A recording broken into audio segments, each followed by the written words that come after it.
So our next speaker is Shekhar Kapoor of Synopsys. So we'd like to welcome Shekhar. He is Senior Director of Marketing on 3D IC and Platform Solutions at Synopsys. He has over 20 years of industry experience, and currently he manages the design, realization, and sign-off products at Synopsys. And prior to that, he was leading design and application engineering roles at LSI Logic, now Broadcom, and IBM. By the way, for everybody's reference, all bios of speakers and roundtable participants are in the appendix. So after the conference is over, they will be attached in the overall recording for you to refer to. So thanks. So with that, Shekhar, it's all yours. Thank you, Vic. Thanks for the introduction. And so Rob actually set it up pretty well. I guess my talk over here is landscape and opportunities. And Rob has described the landscape, I think, very aptly. So I'll just kind of add a little bit to that. And I'll try to add another perspective, what we hear. And I hope I can be the voice of our customers and the many ecosystem players that we work with. I can see that, on the list over here, there are many attendees who will very well relate to that. Many of our customers that we work closely with. The landscape is, of course, changing, and there are also many opportunities which present. And his last slide, Rob, you summarized it pretty well, that there's a huge opportunity in front of us related to interoperability and standards. But why so? So let me just take a little detour. I'll start from the same point, the setup that you had. So essentially, the problem is really about handling the increasing compute workloads. That's what we see. And this is again driven by many applications, 5G and AI and cloud. So what that leads to is, again, the problem that was alluded to in the last presentation, the need for more data rate, the need for higher bandwidth, lower latency. And how is that being resolved? You really have more on-chip caches, on-chip memories, and even this accelerators to really build up the efficiency. So as a result, you have this densification problem. The die sizes are increasing, have been increasing for a while, for decades. And of course, now they hit a point, especially in the last few years, more so that you're hitting the reticle limits. So manufacturing point of view is becoming a problem. And of course, the yield is a huge issue, which again, I will not again talk about the death of Moore's law or the decline, but it's upon us. The challenge is really how can you continue to, in an economical, cost-effective way, build these large, dense designs and meet your market goals. So how is industry responding, and how are we addressing this? There are two essential ways, which again Rob covered. One big area is the disaggregation. Essentially, you really cannot build this large monolithic SoCs, 2D SoCs. So you resort to splitting it up into smaller dies for cost purposes, and that's the disaggregation. So you can get better yield. And on the other side, hand in hand goes there's an opportunity to integrate using the smaller parts, more targeting more optimal processes, and that's your heterogeneous integration. Overall, end of the day, the whole idea is that you can build these systems in a cost-effective way, have your performance and power targets, and also have faster time to market. Which these applications, most of the applications, can take advantage of either disaggregation or heterogeneous integration. But where we see, based on our customer base, most of the activity is related to disaggregation is in HPC, server, AI, as well as to some extent in mobile. That's again for the cost reason or for homogeneous splitting so that you can get more performance. Chipless integration or heterogeneous integration is, of course, much broader opportunity for everyone, particularly in the area of network Ethernet switches, where we see that, and also this co-packaged optics. We're bringing the optics closer to the system, to the silicon system, the idea being that you can, again, get better data rates. And this is actually not a surprise if you look at it on the left. I grabbed it from a very nice presentation by Raja Katuri at Intel. if you look at it, it seems pretty logical. In 80s, you just started designing with schematics and transistors. And then from there on, as an industry, we graduated to designing with a block level. And 2000s was the time where you started to have IP reuse or hierarchical flows with IP becoming coming into the play. And if you just continue in that trajectory, it's very logical now that you have designing with chiplets. These designs are bigger, and so the so-called your IPs turning into chiplets. And this is exactly what we are tracking in the market. The data on the right that you see is at present, we are looking at almost over 100 design activities which are doing multi-die or this chiplet-based designs. As I mentioned in the previous slide, it's all, of course, split up across the applications, and some applications are ahead in adopting these chiplet-based designs, while others are aggressively planning towards it. Servers and AI obviously dominate because the need of the large data center type, the designs that need to be built, and the network switches, of course, data rate is an issue, as I mentioned. And even the smartphone graphics, which have been using proprietary dies or chiplets, now that's also growing fast and in this direction. And then overall, of course, across the board, you see that co-packaged optics and automotive. So overall, this is the message over here is this is real. The transition from 2D to 3D and heterogeneous integration is really rapidly growing. But with that comes some different kind of challenges. Now you have these chiplets that you're dealing with to build your systems. How do you integrate together? So as an industry, we again have responded, and many of the members over here are involved in many of these alliances, which are working together to come out with new standards for this chiplet-based interfaces. On the left is XSR, of course, that has been there, but many parallel interface standards, which as an industry, we have been working towards. But again, one challenge that brings up is how can you work with multiple these challenges and try to build the system, multiple of these interfaces and very seamlessly build the systems together. On the right is the latest interface standard, the UCIe, which has a very compelling technical merits based on our understanding of it in terms of the data rates and optimal latency balance that it brings. And it is quite comprehensive compared to the standards that we've seen and has already had broader support.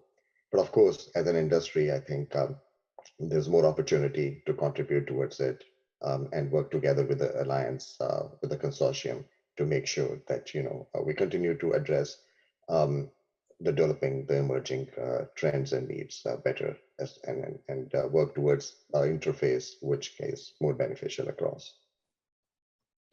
Rob mentioned, talked about the waves. So this is one of the reflection of the waves in a pictorial way, if I may. To deliver towards this heterogeneous integration, to deliver towards this demand of increasing need for densities, of course, there's a lot of investment going on, this advanced packaging to enable the system integration. Foundries and then OSATs are equally invested in making sure that these can be, that these high density options are available for customers and they are manufacturable as well. So if you see from left to right, there is a significant growth in the potential density that these systems, these packages can provide. On the left is your traditional 2D or 2.1D, if I may, with certain bump density or interconnect density that it has served for a very long time. In the middle, you have this 2.5D and 3D, where you're dealing with 100x density that it makes available and allows you to integrate much more. But the real emerging thing is the denser 3D IC, the 3D stack type of design with very advanced technologies like hybrid bonding, which Rob also alluded to, which really delivers the 10,000 to 1 million IO per millimeter square. So in other words, greater than 1000x density. This is really what will serve the heterogeneous integration moving forward, we feel, in a very apt way. Because it allows you to integrate much more, allows you to achieve the highest scalability and the data rates and the performance that one needs. And this is, again, I did not collude with Vic, but I had the same examples that, this is already happening as well in some segments, at least. AMD and Intel have developed very high performance, high density 3D stack designs, and they're commercially out there. AMD is 3D V-Cache, which is a hybrid bonded technology, is already showing 3x energy efficiency and with 15x interconnect density. Intel, of course, has set another standard with the exascale computing AI Ponte Vecchio design, which, of course, has been talked a lot in the industry. But that's an example of how um, uh, such systems are already being built, and these are sort of already leading the way for the rest of the industry. So you're talking about 100 billion transistors, more than that, 47 different dies or tiles at 5 different process nodes. The classic example of heterogeneous integration, which is really multi-die and multi-technology and potentially even multi-source. So I'm going to bring another perspective over here. So this all sounds very good, very great, that you have this opportunity in front of us, even though Moore's law is declining, you have this SysMoore opportunity, Synopsys we've talked about, which brings all the system level aspects and allows you to really build these highly dense systems. But when you talk about the system level design, the first step, of course, is it starts with a system level architecture. Compared to the traditional 2D design, system level design becomes much more important. There are many essential steps that need to happen early on in the flow in terms of chip exploration, chip package exploration. You're looking at the different chiplets and die options, IP options that you have, and also doing early emulation and system level modeling. So a lot more designer time or architecture time is being invested as we understand, as we learn from our customers who are moving into this 3D world. And all the other steps going from design, creation, planning, sign off, implementation, sign off, and to manufacturing.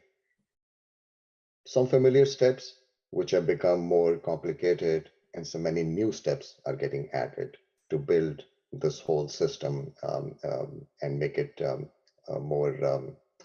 bring it to the market. So for example, in the case of design creation, you have not only at the 2D level planning, but now you're dealing with the 3D level planning, the connectivity issues, which have to be done upfront to make sure that you're going to have a system which can be built and provide all the spec needs that you have. Thermal planning is if you read about 2.5D, 3D, which I'm sure everybody's familiar, thermal is the paramount issue, the foremost issue which is coming to the fore. So that has to be taken into account very early on. And when you move down, again, you're dealing with multiple dies, the connectivity. We talked about the die-to-die interfaces, die-to-die routing, and then doing the multi-die level of analysis, multi-physics analysis, verification. So it goes on and on. So it's really becoming complicated because end of the day, you have to make sure this all testable and manufacturable. And then added to that is another part of the flow, which has become very important, which is a life cycle management. And this is also no surprise because today's designs, these systems are working in a connected world. They're out there in the field, in cloud somewhere, and then connected and working with the rest of the designs. So which really brings to the fore the importance of this in-field deployment, operation, and optimization. That's the whole area of lifecycle management. And all of this, means that, you have to start thinking about steps much earlier in the flow. The flows are expanding not only in the vertical direction, but also in the horizontal direction, if you look at this picture. And if you contrast it to how a 2D flow looks like, and this is, I believe everybody would appreciate, on the 2D side, you had many complicated steps as well, but now 3D side, not only is 3D scaling up, but your steps are scaling up as well in terms of the flow. And that's where this whole concept of, the Wild West is happening in terms of the number of interfaces, the data, the rules, the tech files that you have to deal with and manage. Putting the things in perspective, this list is not even exhaustive. What you're seeing on the left is the kind of data management that is required to build systems like these, to throughout the flow, right from the system level all the way to manufacturing and lifecycle management. Many familiar steps, I'm sure the audience would appreciate, but some areas which are becoming quite acute is, I would say, the top level stuff, which is around the assembly rules. There are many more assembly rules that you deal with when you bring multiple dies. Now, the dies, to repeat that again, that is could be coming from different sources, different technologies, and different vendors, and with different formats, and all of these have to be brought together to build up these systems. So from our vantage point, I think there's a huge opportunity to get out of this Wild West and simplify and standardize, similar to what Rob said. Some areas that we see are ripe for immediate attention for the industry is how can we uniform way handle this 3D stacking and heterogeneous integration and assembly rules? How can they be handled in a uniform way as well? This whole concept, if you can put it together, is sort of not only the designs are going multidimensional, but the data management is also going multidimensional, and which needs to be simplified. End of the day, what we're all trying to achieve is productivity in our lives, in our design systems, and have the faster time to market to bring these products faster to the market. Two big components to enable that. One is having some unified workflows, which allows you to, in a very seamless way, very efficient way, build these systems which have these tens to hundreds of chiplets that we hear our customers are targeting, and which allows you to, such a system allows you to really build it and bring all the components, the chiplets and all into this one environment, and have it take it through the full flow to have a system which is manufacturable and testable. And alongside the unified workflow, what you need is a uniform data management, as I've mentioned in the previous slide. Key characteristics as I see for this uniform data management, it needs to be full system. Take account of all the heterogeneous chiplets and substrates. Needs to be comprehensive. In other words, cover implementation, verification, and analysis, and has to be interoperable. This is what Vic was referring to, applicable across the ecosystem with open APIs and formats, and has to be extensible. When you have something interoperable, inevitably there has to be ability to add additional rules constraints as this grows. And finally, what can never be underestimated, this whole area of secure. When you have the chiplets and the IPs coming from different sources, protection is going to be a key issue. To summarize my talk, there are, of course, big drivers and big rewards. There is huge industry-wide opportunity alongside, which is in front of us. There is an ability to build the system of chiplets around different silicon compound photonics systems. Co-develop such systems, and co-simulation requires a very comprehensive and design environment which enables designers to do that efficiently.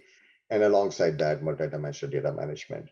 If I were to group it into three different colors, the blue are the ones in what we see as the areas requiring immediate attention in terms of IP interfaces, which is sort of already happening, but also this heterogeneous integration and assembly. At the bottom, there are means to do it today in terms of libraries and tech files, but more work can be done in those areas as well to bring some uniformity. And last but not the least, on the right is happening fast. This whole IP integration and all, but security is a key issue. You have these test infrastructures, for example, for the testability of these systems, but at the same time, that's a channel for some security concerns for Trojans and all that you would read in the literature. these are coming as well, these issues. And I think that's another area that collectively the industry can look at and this committee can look at to see how we can address those. End of the day, my only message is, it takes a village. And I think there's opportunity once again to for everyone to come together, have collective effort in some of these directions to make it more efficient and more productive to build such systems which have a lot to offer. Thank you. Thanks, Shekhar. Very, very important insights.